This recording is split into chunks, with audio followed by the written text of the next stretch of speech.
What's up, everybody? Welcome back to the channel and back to the LessAlex podcast. Thank you all for hanging out with me tonight. And I am joined by Flipping Steve. Steve, how's it going? Hey, what's up? Going good, man. Going good. Excellent. We got a lot of stuff to talk about, a lot of stuff happening in the sports world that could definitely transition over to the hobby. And obviously, that's what we're here to talk about. I'm really excited, though. We have a lot of stuff to get to. If you guys are listening to this on the podcast app, make sure to give it a 5-star review. No 2 or 3 stars, just 5-star reviews all day, every day. And if you're watching this live, make sure to slap that like button on YouTube and hit that subscribe button if you're watching after the fact and you are not yet subscribed, because I'm coming out with content about sports and sports cards almost every single day here on the channel. So I, really want to, what's up, everybody? And we are, of course, recording this live. So you'll hear us interacting with the live chat. Michael, how's it going? Baseball production, how's it going? Lolando, Savior, how are we doing tonight? Thanks, everybody, for hanging out. I'm pumped up. Today is the first night of NHL action. Obviously, since the last time I had an episode, the Browns defeated Boo Boo Smith-Schuster and the Steelers. I'm really excited for that. So a lot of awesome stuff happening in the sports world. We're going to be talking about the big trade in the NBA. Obviously, we're going to talk about the baseball card market exploding. Also, hockey season. We're going to touch on that. If you guys want to talk, if the live go Lightning, yeah. Oh yeah, you're from Tampa, aren't you, Mike? Awesome. We're going to talk about football season, obviously, the remaining teams, the big matchups this weekend. And then, of course, we're going to take Q&A. I do have a big question on my Twitter if you guys want to go check that out and vote on that. It is, do you think the Nets getting James Harden will make them favorites to win the NBA championship this season? You guys can go vote on that on my Twitter.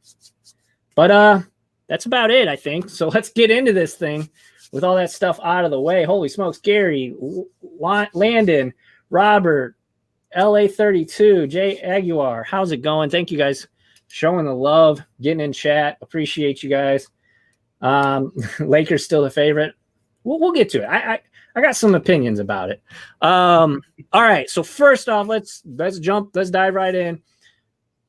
I was going, like I do, just here, on it on my phone. What in the world is happening? They actually did it. The mad scientists, they got him. The Nets traded. It was a huge trade too. 4 teams, but then basically what you need to know, the Nets are now they have James Harden on their team. The beard. What do you think? What was your first thought whenever you saw it? Whenever you heard about it? Well, so I got it in a tweet, and to me, I'm completely new to Twitter. Like, I've only had a Twitter account for a couple weeks. Nice. I don't even really know how to tweet. Like, I got to ask my daughter, how do I send a tweet? I don't know how to get them.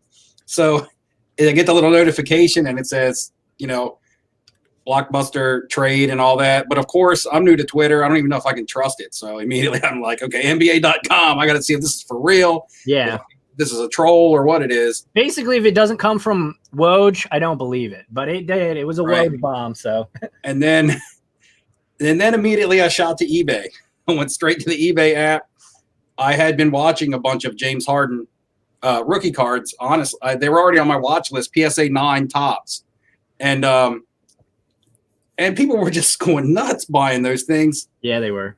I mean, sellers were changing their prices faster than people could buy them, but people were still buying them. And I was just like, man, this is ridiculous. These people are wasting money.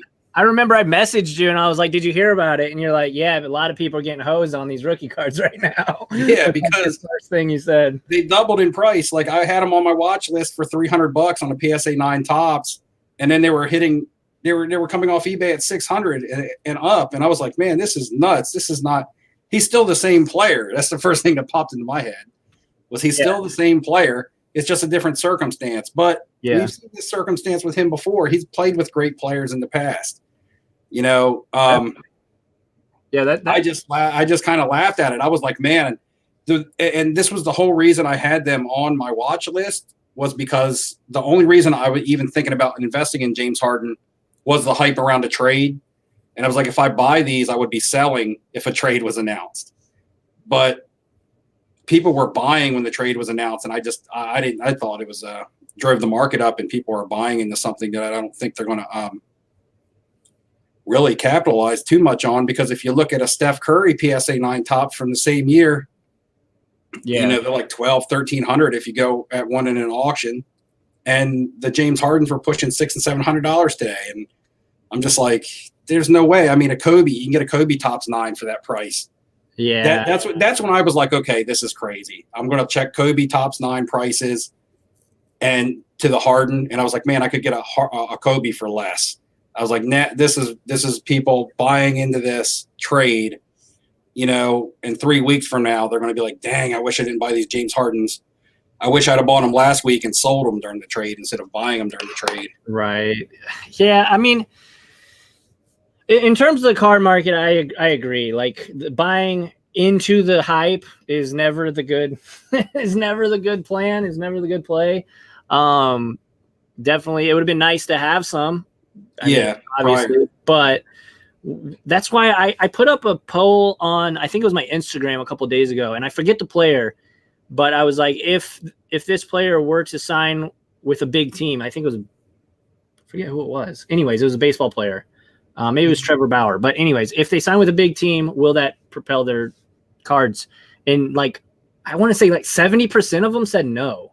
So I really think that big transactions to big market teams that have a possibility of winning a championship definitely can improve their stock short term. Right. But in terms of like on the court, and we've already got some folks in chat handing out their opinions, which I actually agree with a little bit of some of these, but man, so let's take a look at these three players, like the three guys, the three main guys. So first off, they traded Karis LeVert, who I think is a very fine player.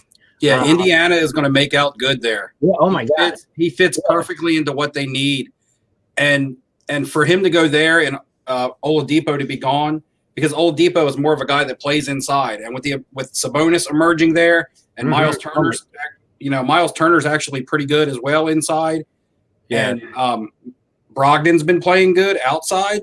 Now that adds another dimension outside. I think it's a perfect fit for the Pacers to get LeVert and move on from Oladipo. Now, I don't know how Oladipo fits in for the Rockets, and I really don't know how well Harden fits in with the Nets, to be honest.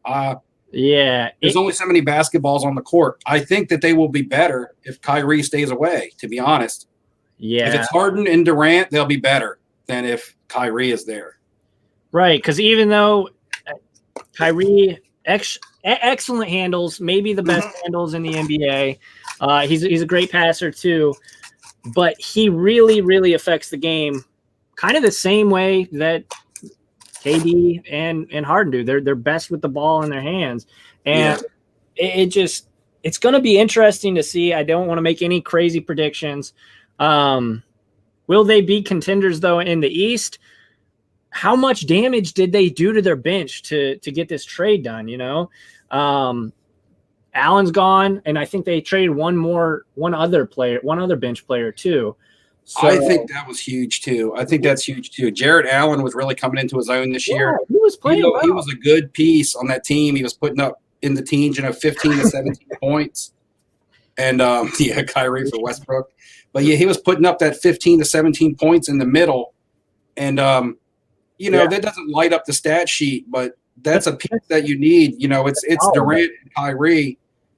That's just going to be lighting up the stat sheet. And you need those players. Basically, they got weaker in the middle for another outside shooter.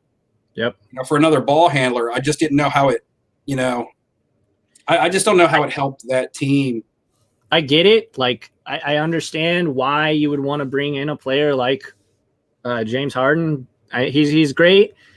He's not my cup of tea necessarily, just because what he did, he literally complained about it, and then literally like the next day, I think they're like, all right, you're gone. So John Wall, I feel bad for John Wall because here he was expecting to play with a great player like James Harden, and then like a week and a half, 2 weeks into the season, James Harden's like, peace, I'm out. So, but it'll be interesting. Does it make them the favorites, which is, again, the question on my Twitter poll, if you guys want to go check that out. I don't think so. I really, really don't. I know that those are 3 potential Hall of Famers. You know, they're all great. But if you look at Harden, he's never been able to do it. No matter who you put with him, he's never been able to do it. And then we have Kevin Durant, who is very good, excellent, probably top 2 players in the NBA right now, top 2 or 3 at least. But he couldn't do it with the big 3 and this was earlier in his career, but he couldn't do it with the big 3 in OKC. He joins the best team ever, essentially, to win his championships, which I'm not going to get into that argument right now, but it is what it is. That's what happened. And then you have Kyrie, who before LeBron didn't do anything, and after LeBron hasn't done anything except for be a cancer in the locker room. Yeah, Boston shipped out Kyrie, and Jason Tatum immediately became a superstar. Weird how that works. Yeah, and and I'm a Boston's fan or Celtics fan, Boston fan, and I mean, and if you look at the Nets on paper and by the numbers or percentages, they're good, they're solid or decent, at least decent defensively, but they give up a lot of points in the paint. I was just doing analysis. I was watching some streams and some ESPN stuff, and that's what they were talking about. This was before this trade even went down. This was like 2 days ago.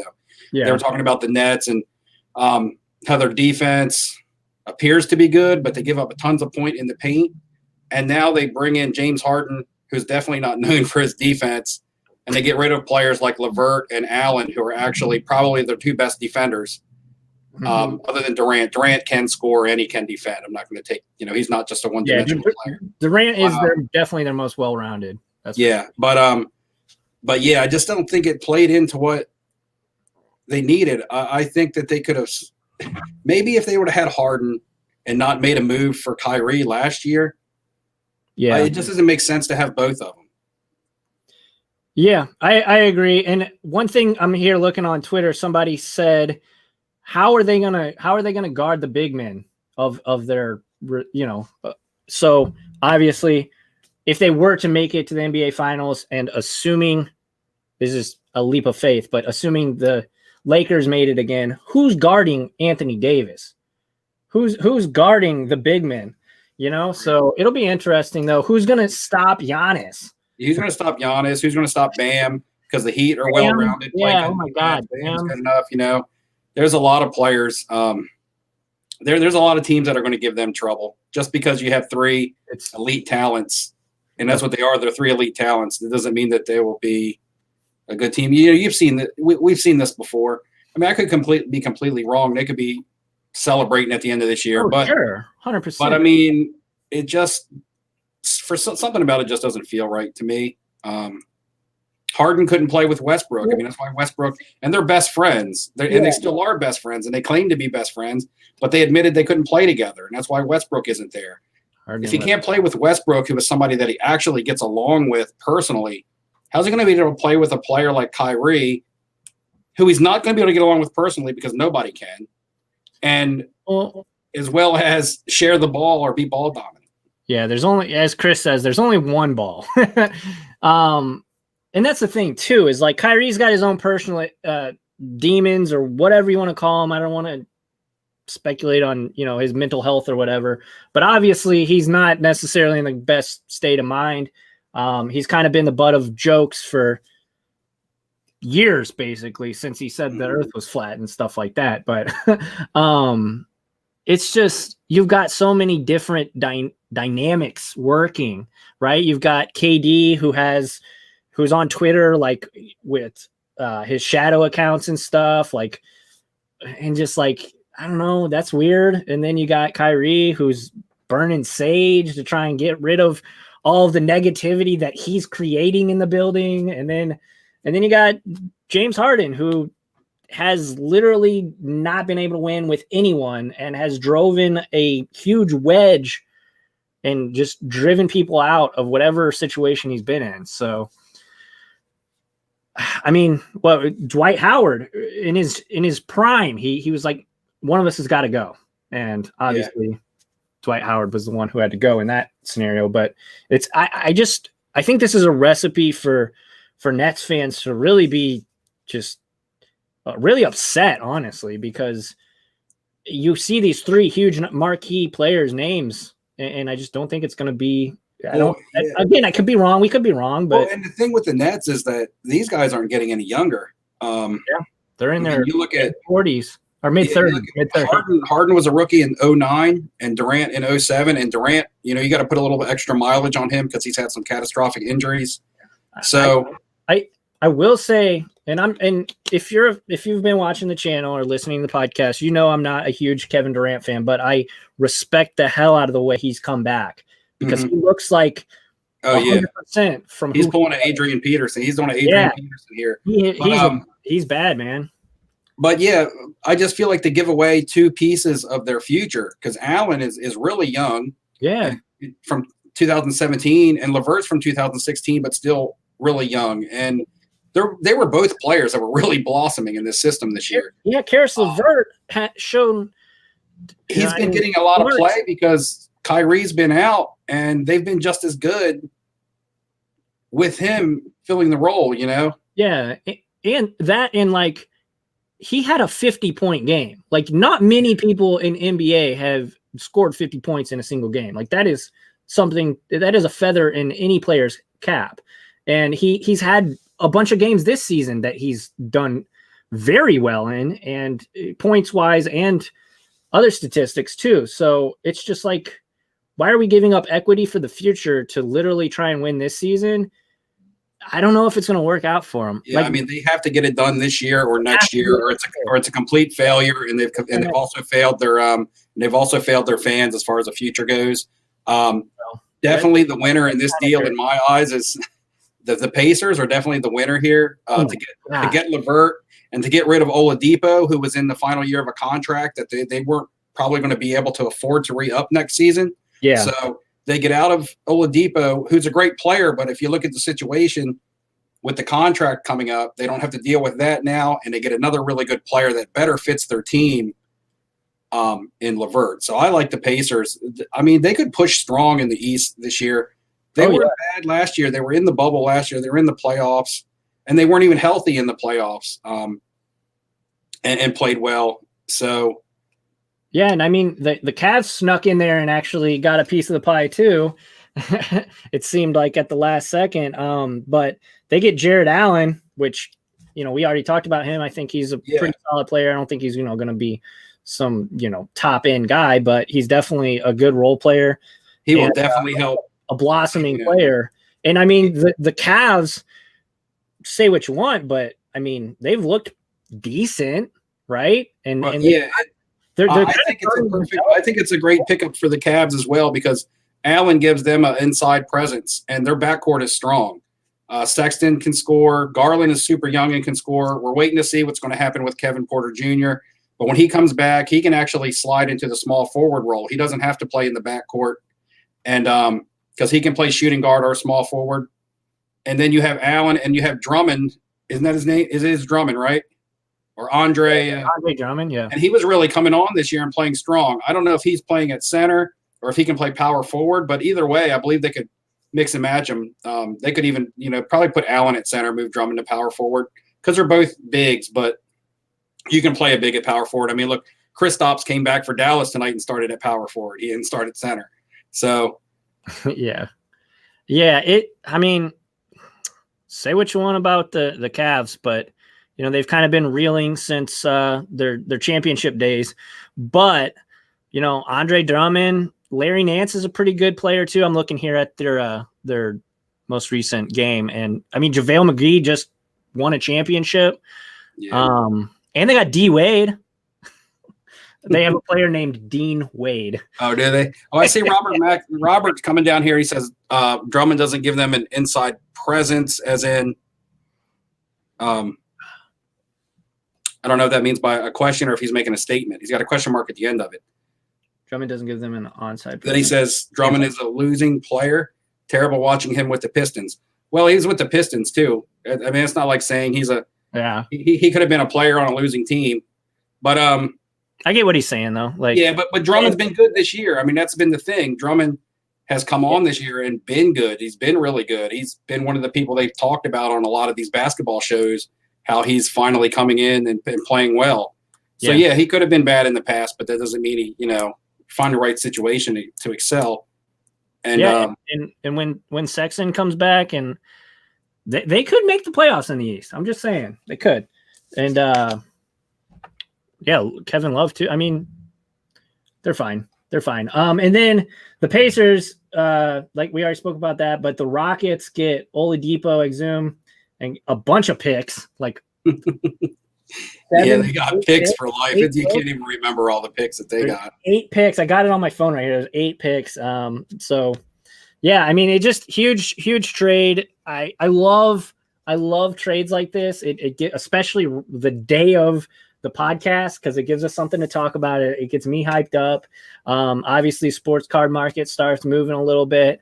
I'm excited. I think the big winners out of this, like we said, the Pacers. I think everybody, maybe except for the Nets. Like, as crazy as that sounds, but I think that egos might clash in Brooklyn.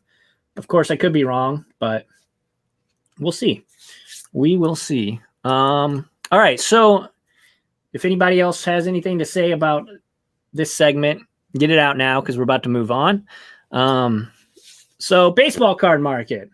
I don't know how much you're paying attention to it because the NFL playoffs and the NBA is going on, but it's starting to go insane, which is pretty awesome. I think there's a couple factors. Obviously, with the NFL season winding down, attention is starting to focus. People have already made their money or lost their money.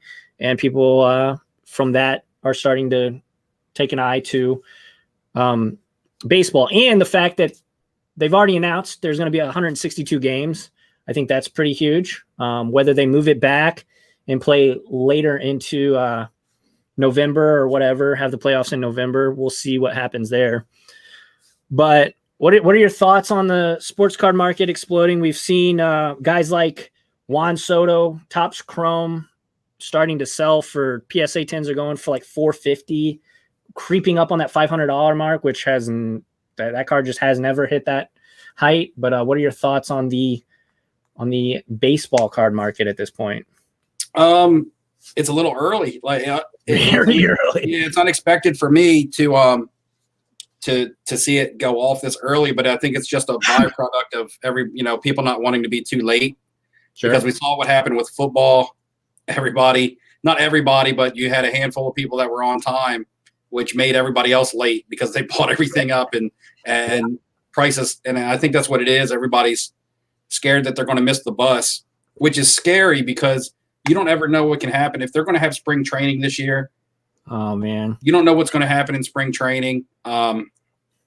It's like that in the NFL as well. But see, they didn't really play the preseason. And that's why stuff got bought up because there wasn't going to be a preseason, so there wasn't really a threat of a series now. So I don't know. Are they going to play a preseason or a spring training? I believe there is. Yeah, so you don't know what planned. Yeah, it seems like every year there is one guy that goes down. You just hope that's not the guy that you're buying in on. Hopefully it's nobody, but it just tends to happen. And it's scary to buy before the season actually starts. But again, it's everybody's scared to miss out. Yeah, it's so early, and it's real early. We're, I think, a month and a half out from pitchers and catchers reporting. Yeah. This is something that I was saying as the World Series was coming to a close. I was like, I pretty sure that the baseball card market will pick up sooner than normal. It's just like when, right? And then, of course, one thing I believe. The United States stimulus checks hit. Now it was half as much as it was in the summer, but I mean, for people that got a little bit extra fun money, that definitely helps. My big thing is, okay, will it continue to go crazy? are we on a rocket ship to crazy numbers until the season starts, or will there be a bit of a tapering off before the season starts? I am in the camp that once people's stimulus checks kind of dry up, the market could cool down a little bit. I don't think it'll go like too south, but what are your thoughts on that theory? I'm going to say that from here until about week 3 of the season, I think that all of the young guys and guys that people are prospecting on are going to be getting balled up, and they're going to be really driven. Yeah. They're going to be driven in the prices that you're not willing to pay for them. And then about 3 weeks in, I think that they're going to stabilize. They might even dip slightly. They'll stabilize. And then you're going to see people, your established players, start to take off. Mm-hmm. You're going to see your Juan Sotos and your Acunas and, Alvarez, all these guys that we talked about last year, because they didn't really get this last year because of the season. And we're going to see these guys. But then probably about 3 weeks in, we're going to see these guys slow down, and then we're going to start seeing guys like Bellinger. We're going to start seeing guys like Mookie Betts. We're going to start seeing, we're going to start seeing these established guys who have won an MVP before, because everybody knows that they're safe. Mm-hmm. And right now, you know what you're going to get with those guys. They're not really exciting purchases. Like Mookie Betts right now, he's not really an exciting buy. He's already going to have a price point for you to get in on. And I'm relating this to basketball, because coming into the basketball season, and I know we're talking about baseball, but I just want to relate the two markets. Yeah. But coming into basketball, and even after the first 2 weeks in, and you could see it on Star Stock, where everybody was just buying up anybody after a good game. Young players, basketball market is wild. Yeah, and these players were just going wild. And now you're starting to see these players stabilize, dip a little bit, and sit steady. And now you're starting to see Kawhi go up. You're starting to see Anthony Davis. Giannis is starting to move. Tatum is starting to move. These guys that are a little more established. LeBron cards are even going up now. And LeBron, we're 3 weeks in, and his cards are finally starting to move some.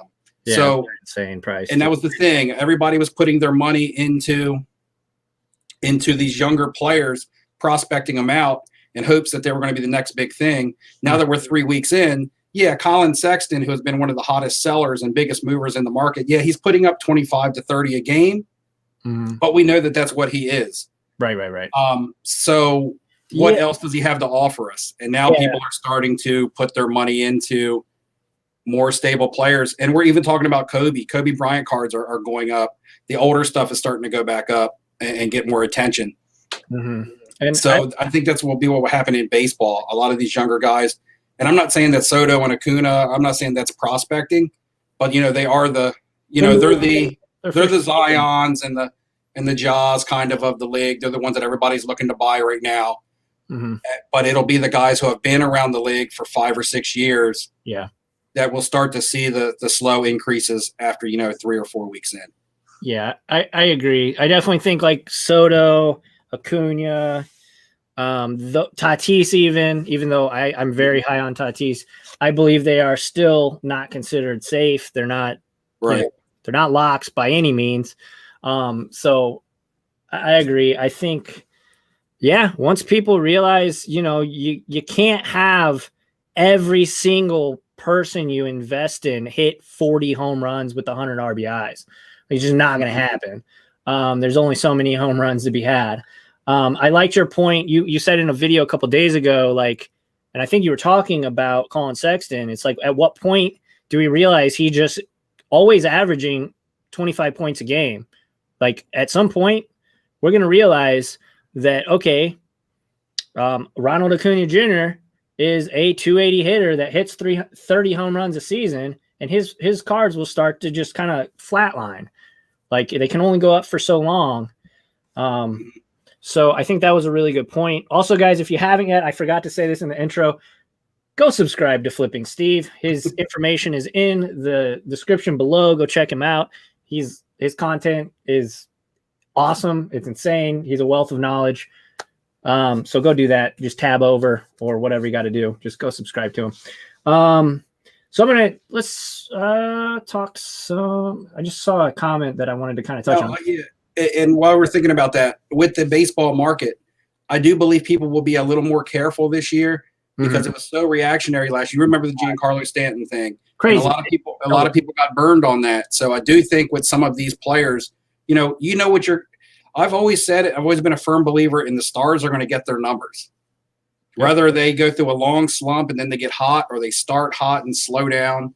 It's like that across every sport. The stars are going to get their numbers. So after just being a constant number guy, and like I said about Colin Sexton, what else do they have to offer you? Okay. Do they have to offer you MVP potential? Can they offer you a long playoff run? Can they be there in October when it's exciting? Or, are they going to be on the all-star team? Or are they going to be a guy, that, like I said, that bats 250 and hits 30 home runs and, they're done, and okay, see you again next year. To your point here, I brought up Cody Bellinger's baseball reference. Last year, he hit 239. Terrible season for him. His OPS was only 789, but he did hit 12 home runs, which was very respectable for how many games he played, how many games the league played, and had 30 RBIs. So, yeah, he started off terribly. I mean, he was hitting under 100. His batting average was under 100, and he was able to finish off the season hitting 239. No, that's not great for who he is as a player, but to your point, that's fair. That's a solid bounce back. And had we had an extended season, he could have probably hit 270 and got his OPS above 800 for sure. Yeah, exactly. Because anybody who got off to a slow start last year is already going to have skewed numbers. Yep. And it also goes for the guys who got off to fast starts. Yeah, I agree. Because they just don't have time to cool off, or they don't have as much time to heat up. Yeah, that's baseball's a long season. And, that's something I've been very adamant about is last season, don't look at the guys who struggled and say, oh, they're crap because they had one bad 60-game season.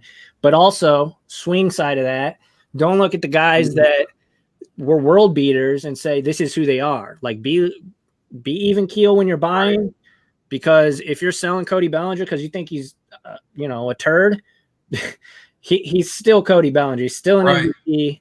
He's still on an excellent world championship caliber team. When an MVP caliber player is struggling, that's when you want to buy them. You don't want to sell them. That's when you want to buy them. You actually, as an investor, you look for that window. I mean, you don't want anybody to do bad, but you're like, man, if he gives me a window, I'm going to take it. Right. If there was an injury or something like that, somebody like that is going to be in the MVP chase. The team that he plays for is the Dodgers. Is a huge market. They're going to be a World Series threat. You're going to be seeing him in October, and all these other guys that you bought earlier in the season, they're home watching with us. So, who are you investing in at the end of the season? Is the guys that you still are seeing on television, and not the guys that are sitting at home. I agree. I mean, it finally broke through for Freddie Freeman last year. I mean, this was a guy that has been a great hitter forever, and just his cards got no love. No love. And finally, even though the Braves were eliminated, he was noticed, and his cards finally spiked. But if you look at him consistently over the years, like I said, the stars always get their numbers, and his numbers were always there, and he was a numbers guy. But finally, they were like, "What else can you offer me? Oh man, you can offer me MVP, you can offer me this," and his cards went up. Yeah, and I would say Freddie Freeman is the exception to that rule that I just said because, his cards, he was a hobby dud, basically his entire career. Nobody showed him love. And then he goes out and he hits 341, 13 home runs, which was top of the table for last season. And then an OPS of 1.102. Are you kidding me? Who knows what could have happened, in a full season. But the fact of the matter is he played very well. He's been the best first baseman in baseball for a couple years now. And the Braves have a lot of attention on them. Obviously, making a playoff push. Yeah, they did get eliminated earlier in the playoffs, but Freddie Freeman's been a guy that has been – I think he's on his way to a Hall of Fame career. Obviously, it's too soon to say that yet, but he's on his way. It took a shortened pandemic season and the big stage to finally get him noticed. and I don't mean World Series big stage, but the Braves being competitive, being in the playoffs, and then people seeing these numbers that he was putting up so quickly, like, oh man, we've only played this many games and he's got this many home runs. This is crazy. Yeah, go back and check his past stat lines, and he's just always been the consistent, great hitter. Yep. So 34 home runs, 28 home runs, 23, 38, and then last year with 13. That's been his home run total since 2016. And I mean, he's been an OPS batting average, though. He's probably up there. He's been an OPS machine almost every single season, having it over 800 since 2013. His batting average has been above 300 every season except for 2019. So, yeah, I mean, he's definitely just among the best players in the game. Not even just best first baseman. He's definitely the best first baseman. And I could see his cards continuing to rise as people kind of realize that he is the best in the biz right now. Let's get to some of these comments and questions. Let's see. Is Yordan Alvarez a good investment? He's definitely got some pop. I'll say that. I'll say what I say to everybody, though. If you believe in him and that's how you want to spend your money, then go for it. I don't ever want to sway anyone one way or the other, really, but I like him. I think he's got pop. Now, he is on the Astros, which it is what it is. They kind of got that cheater stank, whether that's warranted or not, because obviously he was not on the team in 2017, but just something to be aware of. Thanks for the question, Jay Aguilar. But I will say I have some. I've bought some. Now, granted, I bought them for like 30 cents on Beckett Marketplace back before the season started last year. But no, I think he's a good player. Alex, I actually like this comment a lot. Alex Verdugo saying it again, all-star potential. I agree 110% LA 32. I think Alex Verdugo, I think that trade, obviously the Dodgers got Mookie Betts, who is one of the best players in baseball, might potentially be the best player in baseball.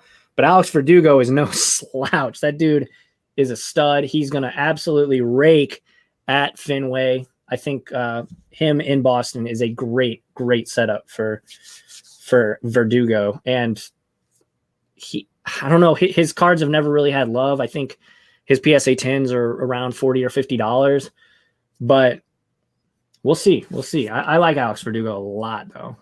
Do you have any thoughts on Verdugo? I think that any young guy on a team like Boston, especially when they've lost their superstars like Betts,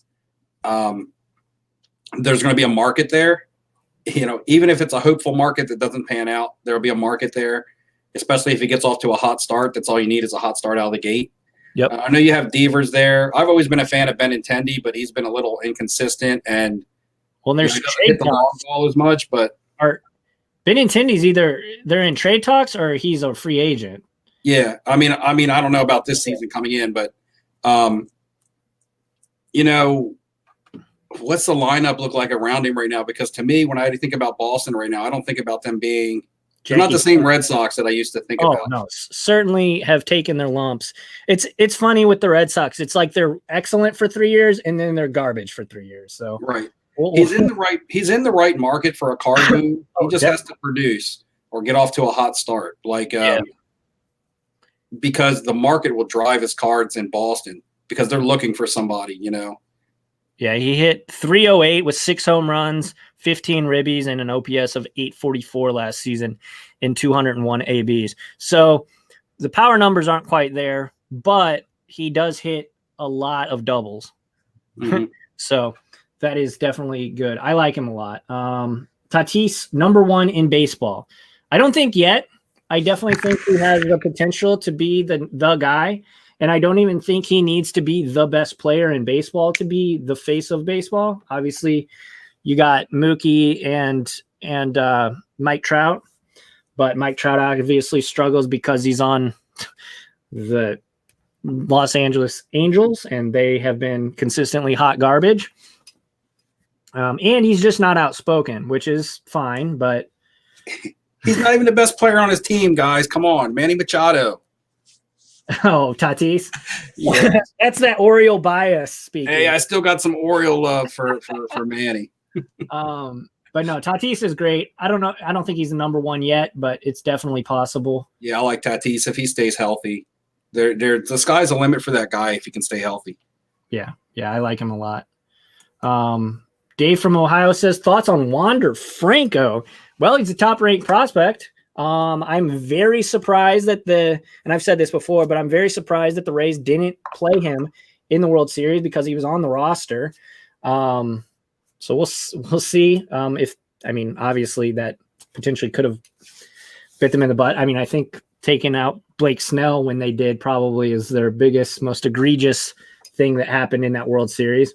But I like Wander Franco. He, according to, his Baseball America, because obviously, I mean, the general public knows as much as we possibly can do research on. So he looks to be very good, though. He looks to be a power bat, 280 to, 800 OPS kind of guy. So if everything the scouts are saying is true, he's going to be the real deal. What's up, LT Smash? Yeah. Smash that subscribe button if you're not yet subscribed, LT Smash. Alex and Steve are the best dudes. Appreciate that. What's up, Dex? Ozzy Albies. I like Ozzy Albies a lot.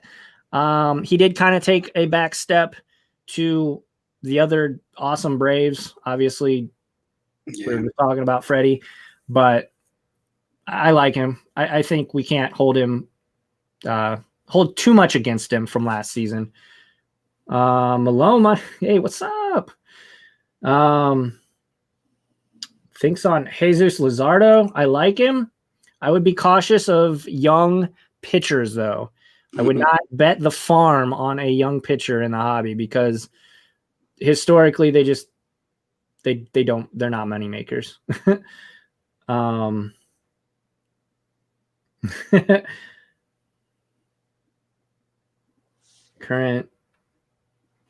Is the current Minnesota Twin worth collecting? I mean, if you're worth collecting, Motley, whoever you want to collect, so it worth investing in. Maybe Josh Donaldson. I don't know. Kepler, maybe. Yeah, Max Cut. Yeah, maybe. But, I mean, he hits for power every year. He seems to hit for more power every year. He just needs to be. He needs to get the ball on the bat more. I mean, it seems like his home run numbers go up every year, but yeah, like he'll go on a tear and then he'll disappear. And then, I mean, their best player is probably Nelson Cruz, who's old. Well, he's a free agent too right now. He's a free agent now. I believe so. Yeah, Kepler hit 9 bombs, which is respectable. In 171 ABs. He's never been, I don't think he'll ever be an average guy. But that's fine. Yeah, guys like this are just like in the hobby. You need to have gaudy stats. You really, really do. If you're a fan of, obviously, I would assume you're probably a fan of the Twins. But collect who you like. Don't worry about the prices. Worry about the prices of the guys you're trying to flip to buy into your PC. Kyle Lewis. Kyle Lewis is interesting. He is 25 years old, I believe, and he just won a Rookie of the Year. So if we compare him to somebody like Juan Soto's 22 years old, guys. He's 22, and he's won a World Series and is probably one of the best pure hitters in baseball. So, if you like Kyle Lewis, if you think he's going to be a stud, if you think he's going to be that dude, and also you got to kind of look at their team. He's on the Mariners. The Mariners have always been bad. So. But if you like him and you believe in him, go for it. Do you have any thoughts on Kyle Lewis? No, I didn't, because he kind of broke out last season, and to be honest, I didn't watch a whole lot of baseball last year. Yeah. With the shortened season and stuff, I never got any hype going into it. I'm an Orioles fan, so I don't have much to watch when it comes to watching my own team. And like right around that time is when I was really starting to get heavy into investing in other sports. That's when I started the YouTube channel, like right around that time. So I was really sidetracked from watching any baseball. Baseball, out of all of the sports, I think is the worst to watch without a crowd. Basketball maybe because it's indoors, but I just felt like the NBA did a really good job of doing the bubble. They made it immersive. They had the screens and everything, and they had the digital fans or whatever. Okay. Yeah. Well, I remember a couple of years ago in Baltimore when Baltimore was having the riots, and they had to shut down the Chicago White Sox and Baltimore Orioles series. And then they replayed that series with no crowd. And I remember it being on television, and I remember watching it. I just remember it feeling like there was no life, like it was completely sucked out of the game. Yeah. So when I heard that there was going to be no crowd, I just immediately went back to that and had that impression of it. And that might have been one of the reasons why I didn't watch. And maybe I should have, because maybe they did do a good reason. Maybe they did have a good way of filling it in or not. But I had already had like a personal experience of games without a crowd because it had happened in Baltimore. Yeah. And it just was not appealing at all. And even with me watching it on television, you know, I guess for any sport, but even a lot for me personally, for baseball, I can go sit and watch 9 innings at the park a lot easier than I can sit down on the couch and watch 9 innings, because baseball is a long, slow game. Yeah. You know, a lot of times. I think that's fair. If your favorite sport isn't baseball, I think it's fair. That's a fair take. I can watch baseball, you know, if they were playing on the moon, like I don't care. But I get it. Like, and then they had like digital fans that were like from MLB The Show, and it was just weird. Like that was weird to me. And I mean, and even so with also with the Orioles being my favorite team, I couldn't even tell you any players on their roster. And there was a day when I could name every single player through AAA. You know, I could name every single player. But they've lost a lot of their fan base. I'm still a fan. I still watch when I can, but I don't go out of my way to watch anymore. Yeah. I just feel like they've lost their fan base. They don't do anything to better the team. It's almost like they don't care. Yeah, and it's really hurting me as far as wanting to have any kind of interest in baseball, other than from an investment standpoint. Yeah, I mean, winning's fun, so it definitely drives the fans in. I think the Cardinals fans are probably getting close to jumping ship if they don't make some moves, but not me. But I'm just saying from what I'm seeing in my Cardinals groups and stuff on Facebook. But we kind of got sidetracked, but that's fine. Who do you think is a good player slab to invest in for $50? Oh man, I'm going to be doing a video very similar to this soon. So be on the lookout for that. It's going to be hard to get good players for $50. Yeah. Is this just baseball? In a PSA 10. Oh, was it Warrior? I'm sorry. I assumed that was baseball just because we were talking about 50, but do you have anybody in another sport potentially? Well, and what number slab are we talking about? Grade, yeah. Are we settling for 9s, or we just want 10s? I would say 9s or 10s. Personally, there's a lot of good deals out there in PSA.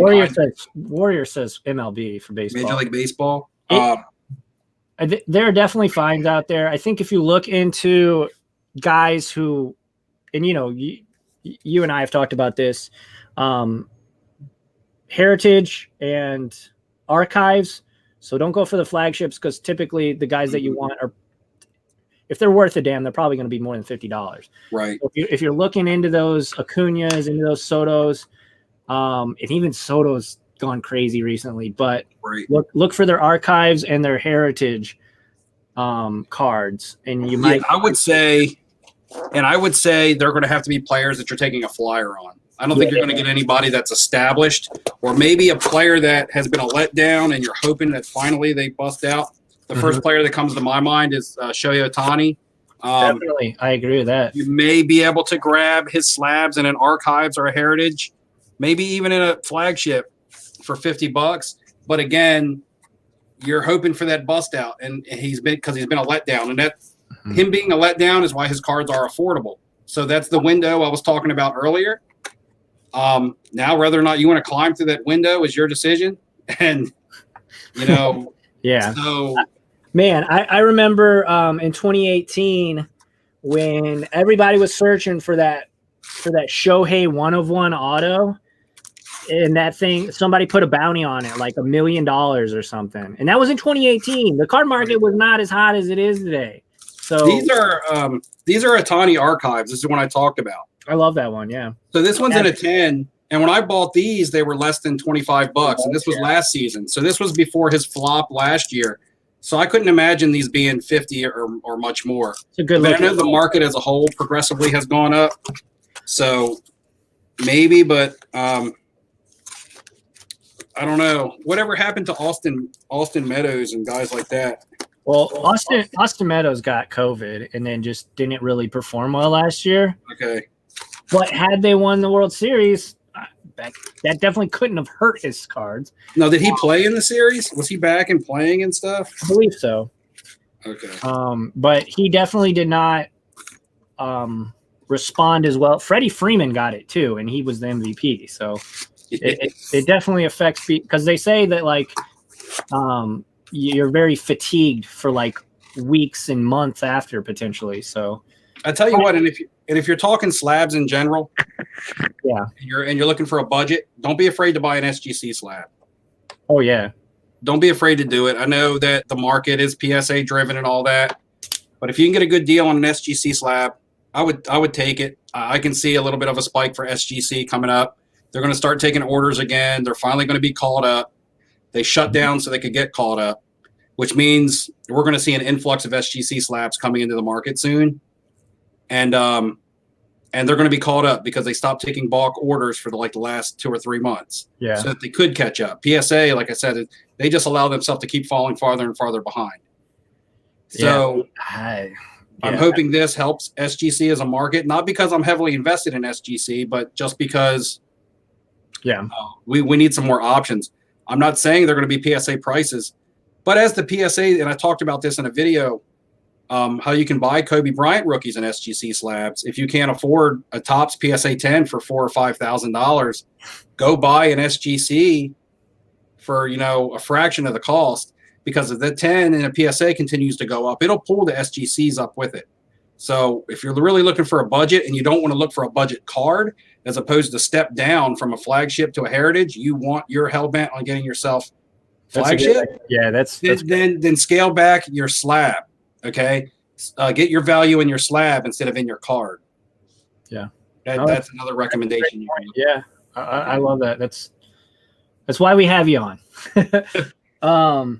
So Bravo's Journey. So if we switch gears a little bit, Bravo's Journey asks, any first-year Prism basketball cards to be on the lookout for? Baseball. Oh, baseball. I'm okay. Man, you and I have talked about this a little bit off air. I think that Prisms did see a bit of a spike last year during the craziness that was, March and April and stuff. Guys like first year Albert Pujols, just the legends, right? The dudes, Miguel Cabrera, all those guys. I'm very skeptical that it's going to happen again, though. I would be very hesitant. In my opinion, I would probably just try and stick with Topps. Anything that's has the logo on the hat and on the jerseys. I don't know your opinions on it, but that's just so the 2012 Prism. 2012 Prism. Yeah, when you're talking about the logos and all that, every sport took off in that except for baseball, and that's because people, the baseball purists don't want anything to do with something without the logos on it. It's not licensed by Major League. Yeah. However, I think there's a couple players that are going to be affected by it, because we saw it with Jeter and Griffey. And Griffey Prisms actually gained some value because those guys are retired. When you have a lot of new people coming into the market and they don't know players, what they've done. Yeah. because they're younger or they haven't been paying attention to the card market or the sports market. They're just in it now for the investment. They know what Prism is. So Prism, the word Prism automatically, resonates with them. Yeah. Now they just have to discover the players. I can see the pool holes gaining some traction once people see what he's done, once that's brought to the forefront. I believe that's going to be a ripple effect from everything pool holes, actually. His rookies are going to become too expensive, and people are going to be like, okay, well, what's the next best thing to a rookie? Yeah. Oh, I'm going to get a second-year card, or I'm going to get a first card Prism. So, a player like that, I don't know if it'll ripple as hard into somebody like Miguel Cabrera. Mike Trout's are anything with Trout on it's good. Doesn't matter if it's Panini or Topps. His base cards are worth $2. But even Bryce Harper has a rookie card in that set that is not. Yep. It's an actual rookie. Yeah, it's not an update. It actually has the rookie card logo on it. It looks really, really good and clean. It's a nice looking card. Shiny, cut well. They have good quality control back then because they weren't mass produced. And it's a nice rookie if you can't afford one of his tops and you were looking for a Bryce Harper. I would say Albert Pujols, because I bought stacks of Albert Pujols. You remember this? Yeah. Prisms for under $3. I was buying them for $1, $2.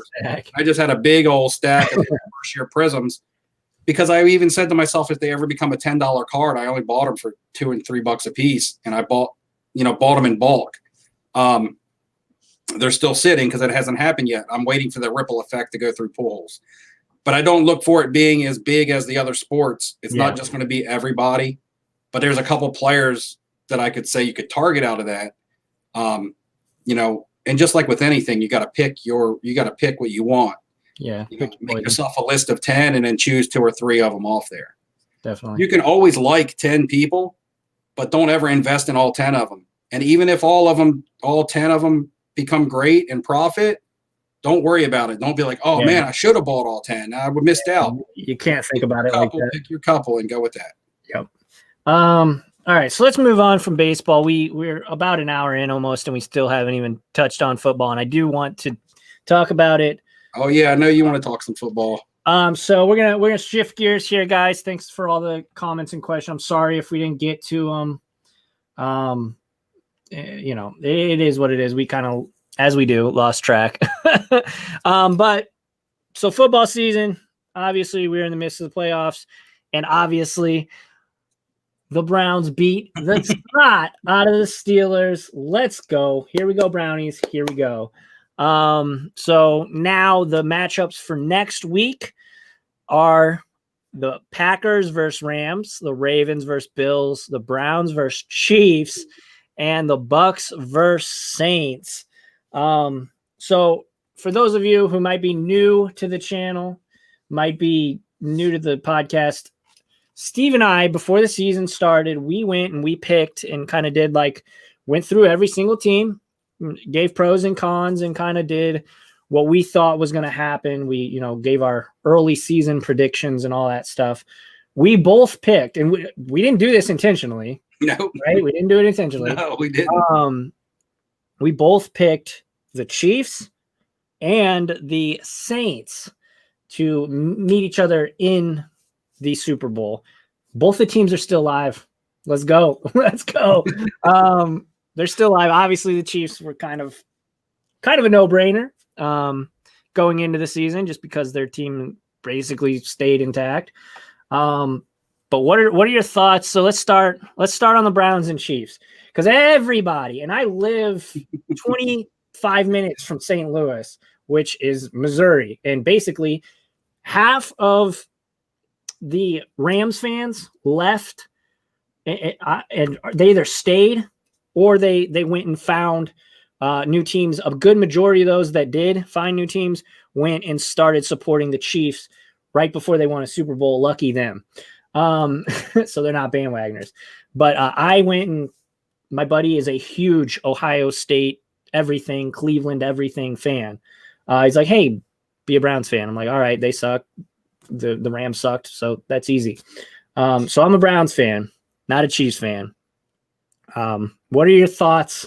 How's this going to go down? Because everybody's telling me, everybody's talking smack in my ear. Because there's a lot of people I know in real life that are now Chiefs fans, and they're like, yo, you're going to get murdered. You're going to get murked. It's going to be a bloodbath. Like, all right, that's what they said. That's what the Steelers said. That's what Boo Boo said.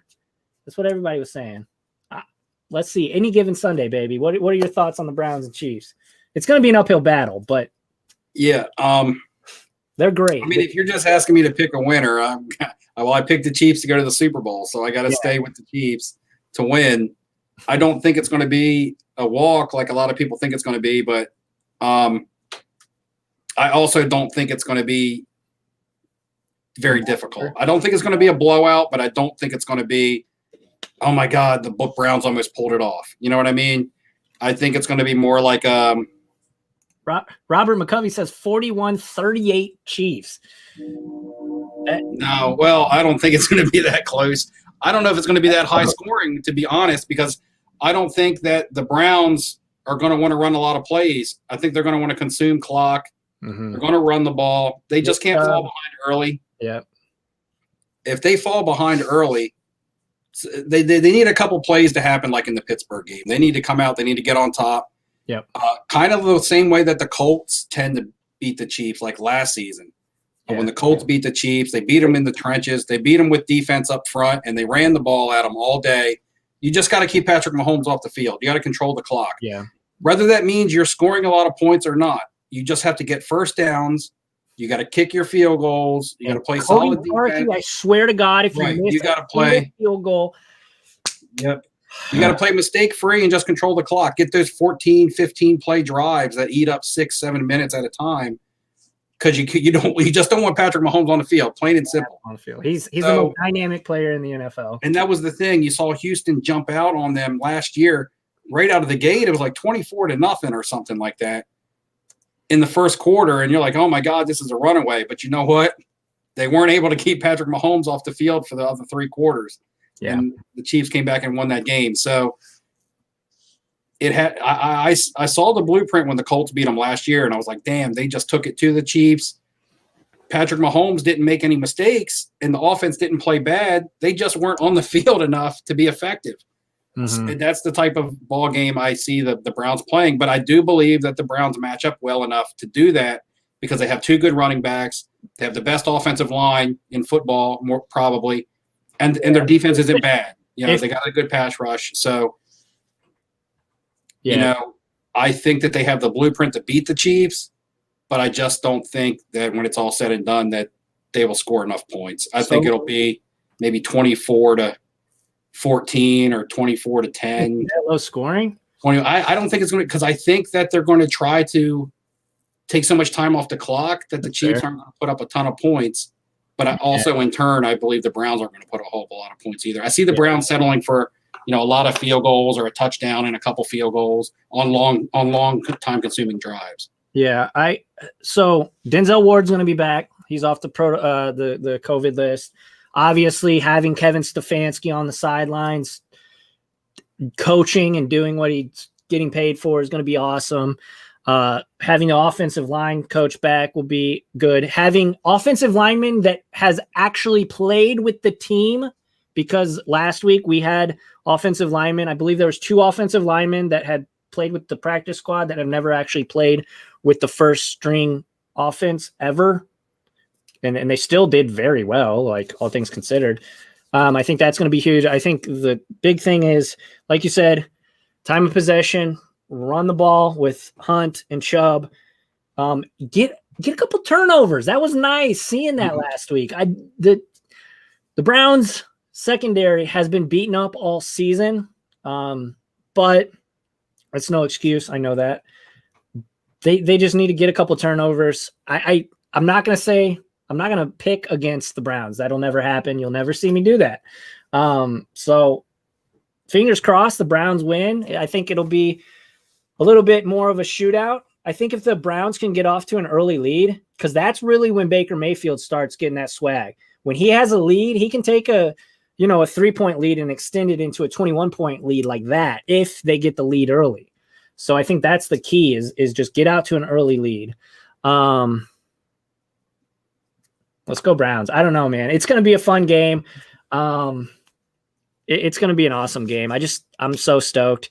The Steelers lost. It's awesome. They've been the, big brother basically forever. I mean, so okay, so moving on though, we have Packers and Rams.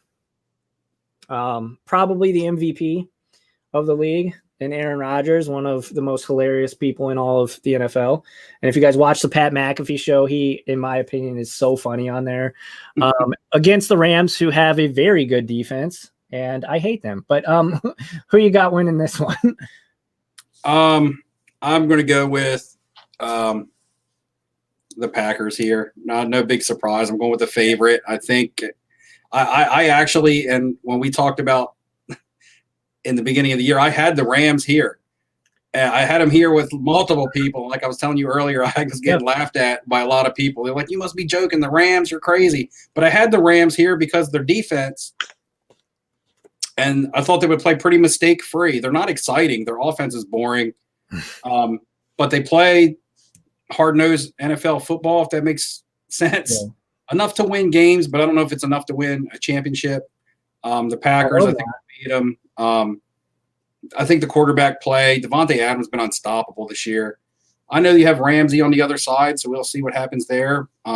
He's really good.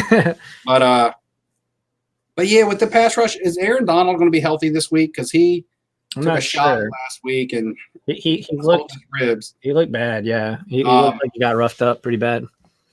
I'm just going to go with the Packers. Not really a huge explanation as to why, other than I just think they're the better team. Yeah, I just think they're the better team. I believe in Aaron Rodgers. And yeah, like you said, yeah, I mean, I was never going to say that the Rams were going to win. I had them losing last week, in fact, but yeah, Russell Wilson decided to kind of poop the bed. All right, so moving on, we got the Ravens and Bills. Obviously, man, Josh Allen has been a stud, kind of proving his cards have gone insane. I bought two of his optics for like $15 and sold them for one for $50 and one for $65, I think. And I thought I was making out like a bandit, and here they are. I'm on Instagram. They're like, I was giving those away. Yeah, they're like $200. So. I was giving those away in a break. Remember, I was giving away optics, Josh Allen's. I actually think I won one of those that night for free as throw-ins. I was like, "Here, you take a Josh Allen rated rookie. You take a Josh Allen rated rookie." Remember when I was throwing those in? I do. And then you got the Ravens, who, they looked kind of sloppy. I'm not gonna lie, they looked a little bit sloppy. The Bills, just in my opinion, the Bills look like they're on a crash course to meet whoever wins between the Browns and Chiefs. That's just the way I see it. I don't think it's going to be. I think it might be a blowout. I really do. I think the Bills might blow them out. What are your thoughts on that one? I think the Bills will win. The Bills can't run, and the Bills can't stop the run. So that's a bad thing. I still think that overall they're probably the better team. It depends on what Lamar Jackson you're going to get. Lamar Jackson. That's true. Yeah, he pretty much was the reason that they were able to get by Tennessee. He was pretty much the reason why they weren't able to get by Tennessee last year, other than the fact that the Ravens couldn't stop Derrick Henry last year. So you're seeing a different Lamar Jackson coming on here at the end of the season. We're seeing the Lamar Jackson we thought we were going to get all year. I think they've changed the playbook up some to let him run around some more, because down the stretch he's racked up the rushing yards. Yeah. And Savior, so I don't think you can see this comment, but Savior on Twitch says possible first snow game for Lamar. Oh, yeah, Lamar's been outspoken already about not wanting to play in the snow. Well, here's the thing. If it snows and they have to run, this game plays right in Baltimore's hands. Mm-hmm. Because that is definitely not the strength of the Bills. Yeah. Zach Moss, I think, got hurt last week, and Devin Singletary hasn't been able to run all year. Believe me, I had him on like 3 fantasy teams. He was terrible. Their threat, believe it or not, the Buffalo Bills are a passing team, and that's different than in the past. But Stephon Diggs led the league, I think, in receptions and yards this year. So yeah, and Cole Beasley was flirted with 1,000 yards. That's multiple. So that's a. Devo Rowe says the Bills win 108-27. Josh Alex reveals the fact that he has the ability to fly during the game. If that happens, then yeah, it'll be rough. I think the Bills will win. I think it'll be another close game, just like their game with the Colts. The Colts and the Ravens are very similar built teams. Strong offensive lines that like to run. Mm-hmm. The defense is solid up front, not so much on the back end. And I think that'll be just enough for the Bills to win, as long as they can contain Lamar Jackson from running. Yeah, that's the one thing. If Lamar has one of his games where he goes off for 100 yards and a TD or two, like that could definitely be the X factor. Yeah. That's the wild card is him right there. Sure. You don't know what you're going to get. That's what makes it such a guessing game, because Tennessee as a team outplayed the Ravens last week, but Lamar Jackson, I mean, it was pretty much the Lamar Jackson show for Baltimore, and that was it. But it was enough to beat Tennessee. Yeah. Yep. So we're kind of on the same page. You think it's going to be a little bit closer. I think it could be a blowout in the Bills' favor. And then we also believe that, Lamar's the X factor, and if he does special things, they could steal the game. So moving on, probably one of the coolest games on the schedule. We got the Bucs and Saints. I mean, two of the greatest quarterbacks that I've ever seen play. Tampa Tom, and then we got Drew Brees. So this one, I don't really know what to make of this one, to be honest. I haven't watched either of these teams too much this year. The Bucs obviously have a crazy, crazy good offense. The Saints seemed like they were struggling mightily last week. What's your big thoughts? Because I personally don't have too much. I think I would probably skew it in the Bucs' favor just because their offense is so dynamic, and just seeing the Saints struggling so much last week. But I want to hear your opinion, because I think you'll have a little bit more insight in this one. I know I picked the Saints to go to the Super Bowl, but I'm going to have them get knocked out here. I'm going to have the Bucs beating them. Yeah. I know that the Saints have pretty much dominated their two regular season meetings. Mm-hmm. And for that reason, I'm going to go with the Bucs here. It's hard to beat a team 3 times in the NFL. Yeah. They make the adjustments. They do certain things. And I just feel like beating a team 3 times is tough. And this is a different Bucs team. The defense is playing way better. Both of their running backs are up to speed. Fournette has finally worked into the offense with Jones. They're both working into the offense. Antonio Brown is into the offense now. And he was effective last week on certain plays. So, and both tight ends are involved. Cameron Braid is catching a lot of balls, as well as Gronkowski. You're seeing a lot of stuff that wasn't going on during that period of time when they were getting beat by the Saints. And their defense has been shut down. And right now with the Saints, Drew Brees is a shell of himself. He's still a good quarterback, but he's a good quarterback. He's not a great quarterback anymore. That offense runs through Alvin Kamara. I think the Bucs are super strong up front, and I think they're going to slow Kamara down. I don't think they'll stop him, but they'll slow him down enough to where the Saints offense is going to struggle, and the Bucs are going to win this one, in my opinion. Yeah, I tend to agree. It's just, they just looked so. The Saints looked just like you said. I mean, the whole offense kind of just struggled, and obviously, Kamara is the guy out there. I mean, he scored 6 touchdowns the last week of the regular season or something like that. That's insane. All right, so to recap, both of us have the Packers advancing. Both of us have the Bills advancing. I want the Browns to win a lot, and I hope that it happens. You say the Chiefs are going to win in a low-scoring affair, and then we both have the Bucs winning. So moving on to the last half, or not half, but the last segment of our show today. A little bit of Q&A. I kind of take Q&A from my Discord group. If you guys want to join, feel free. It's an open Discord. We talk about sports and sports cards every single day. That's in the description if you guys want to join that. And then obviously if you guys want to ask questions in the live stream, feel free to. This is like last minute, get them in now. Or I think we'll answer 4 questions in the live stream. And then I've got these 4. So I got this proposed to me. Best investment for players that were in last year's draft class. And I'm kind of extending this not to just be basketball because it would be a pretty quick, conversation. But in your opinion, what are your best investments right now from last year's crop of players from last year that were rookies? Let's see. You don't have to talk about every sport, obviously, but like just maybe 2 or 3 guys that you like from any sport. Well, okay, let's see.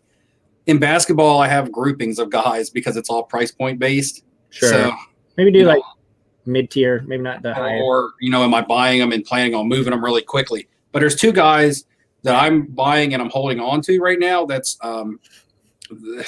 they're along the group of the pricier rookies, but they're not Ja or Zion prices. Yeah, I like Kobe White. I like Roy Hachimura. Yeah. I also like Tyler Hero, but he's been being a monster the last couple nights, so his stuff is going up. But I just like Kobe and Roy a little longer term because if you're trying to quick flip them, their teams are kind of bad and they're very streaky players. Kobe will put up 30 and then put up 8. And Roy is right there putting up 15 to 17. He's very effective. He just doesn't shoot a lot. But when you look at him putting up 15 points a night and you look at how many shots he takes, you're like, dang, he's really efficient. It's just a lot of points being put up by Bradley Beal and stuff right now. So I like those guys a little longer term in their situations.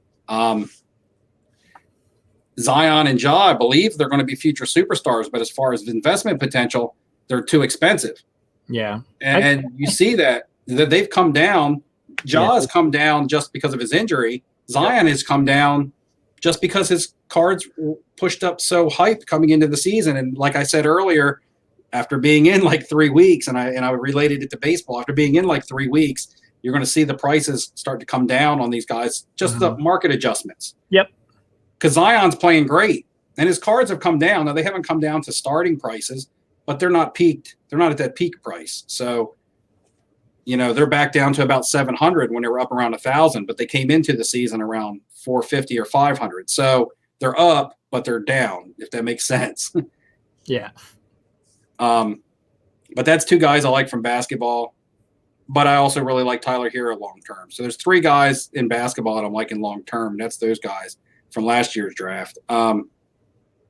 Baseball doesn't necessarily really have a draft that you can prospect out of because you never know when those guys are going to play. Yeah. So yeah, just guys that were rookies last year then. Yeah. So okay.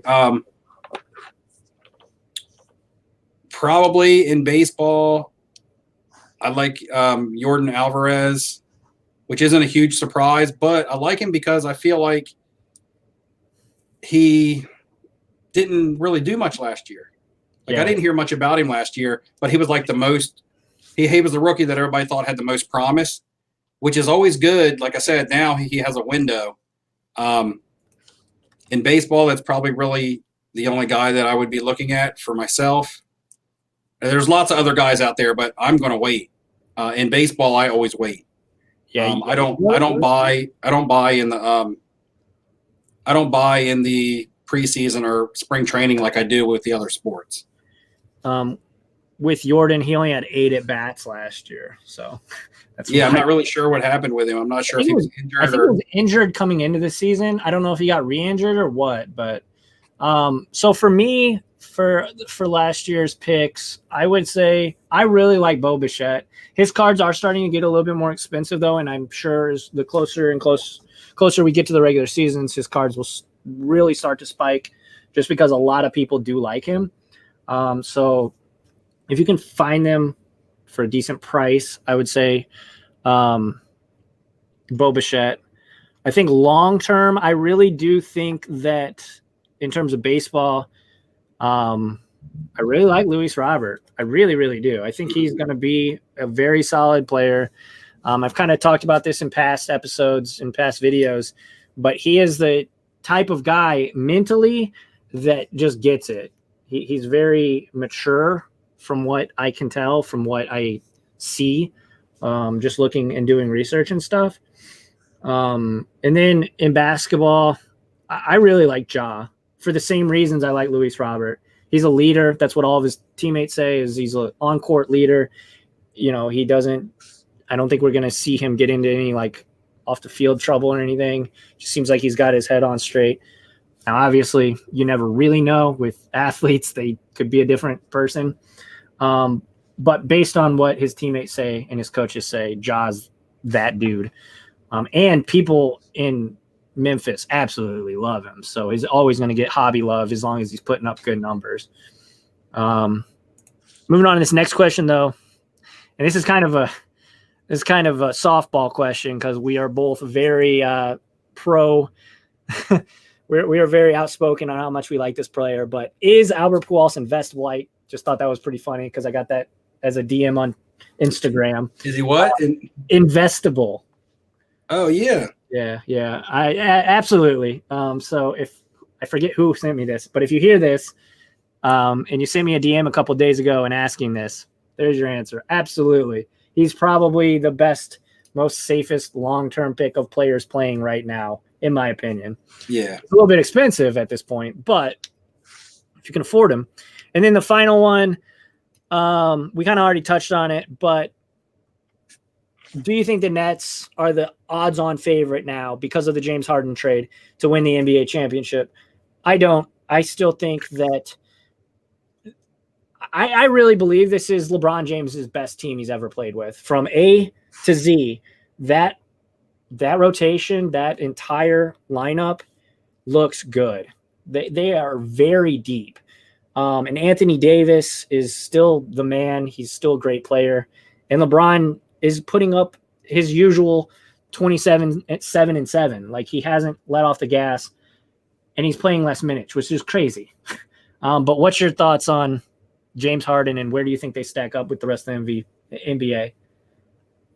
I look for them to they won't even represent the East, so we won't have to worry about the Nets and the Lakers. If they did represent the East, I probably think there's 3 teams in the West that are better. Ooh. And yeah, that's a good. Sorry to interrupt, but the 19th vintage. In order to be the man, you got to beat the man. Woo! Classic Ric Flair right there. Love it. Classic. Love it. But yeah, basically, no. I mean, to answer the question bluntly, I don't think they're the odds-on favorite. I don't even know if it makes them any better, to be honest. Yeah, there's a lot of teams in the East that I like. The Celtics are playing injured right now. They have no Kemba Walker or anything. They'll be there. The Heat are going to be there. They're too deep. I think the Pacers got better with that trade. And the Bucks, you still can't count out Giannis because they're scoring a lot of points around him now. Even DiVincenzo was scoring his points. So and the Sixers, because the team we haven't even talked about, the Sixers, and the Sixers are playing really good basketball. Yeah. I just don't think so. Yeah. They might be favored to win the East, like by the sports bettors, but I just think that all of that is just a recipe for disaster, in my opinion. That tells you that they're not going to make it. Anytime that the sports bettors favor somebody, that means they want you to bet. They want you to bet the favorite so that you can lose your money. Yeah. I work in a casino and we have a sports book. I know how that works. So last question, I think here. Thoughts on Trent Grisham? I like Trent Grisham. He is another cog in that San Diego Padres machine. I think that whole team is just destined for greatness. I think that they got a championship within the next their windows, like the next 5 years. But yeah, I mean, I like Trent Grisham. The styling profiling. Let me see. There we go. All right, guys. Thank you all so much for watching live. If you're in the chat, appreciate you. Make sure to hit that like button because that is really the #1 way to help support the content here on the channel. If you're listening to this after the fact and you just stumbled upon this because of the YouTube algorithm and you made it this far, hit that subscribe button. Join the Discord, guys. Have an awesome Discord community. We're closing in on like 400 members. Also, Steve, where can folks find you on the internet? Well, on YouTube, it's just Flipping Steve. It's just simply what it is. And then my handles are all different all over the place. It's like gray out S 7. Gray out 7 for Instagram. There's the Facebook page that you're also a part of. Yeah. Awesome. On any of my videos, the links are down there. That's usually the easiest way to get there. Yeah, I have a giveaway going on for 2,000 subs. If you guys want to get in on that. What are you giving away? I'm giving away this 2001. Oh yeah, the golf box. Yeah, Upper Deck Sealed Golf Tiger Woods rookies. Yeah, that could be big money. Cool, man. Well, as always, thank you for hanging out with me and talking some sports and sports cards. Again, guys, if you're listening to this on the podcast, give it a 5-star review if you enjoyed it. It really helps with the growth of the channel and everything.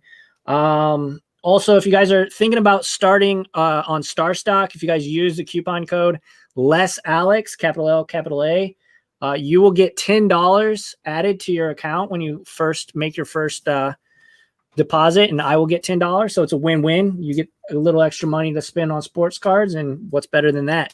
So thank you guys for hanging out tonight. I appreciate you. But yeah, until next time, keep cracking packs, keep collecting. See you in the next one.